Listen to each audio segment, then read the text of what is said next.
आओ चलें उस खंडर में जो अरसा पहले टूट गया। कुछ यादें उनमें बाकी हैं, फरियादें भी कुछ बाकी हैं।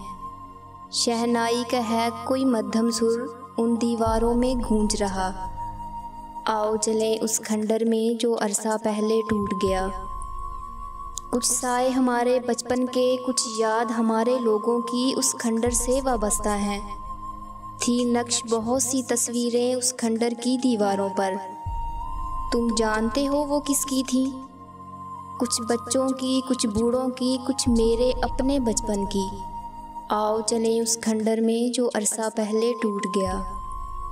आओ चलें उस खंडर में जो अरसा पहले टूट गया और साथ बहुत कुछ लूट गया।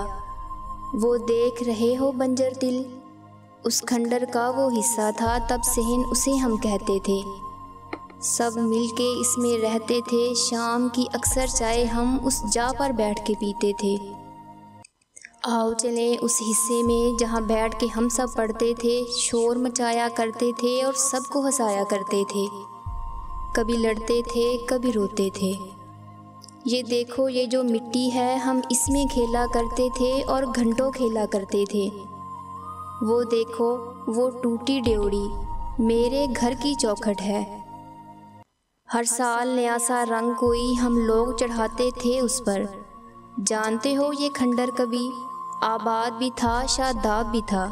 हम लोग इसी में रहते थे, ये घर था हमारा प्यारा सा, और प्यारे प्यारे लोग बहुत से साथ हमारे रहते थे। हम जश्न मनाया करते थे उन चाहने वाले लोगों के। लहजे की लहक, आँखों की चमक, कदमों की धमक उस घर की फ़िज़ा में गूंज रही। तुम गौर करो, आहिस्ता चलो। ये खंडर नहीं है, घर है मेरा। इस गर्दिशे दौरान है जिसको यूं लूट लिया, बर्बाद किया।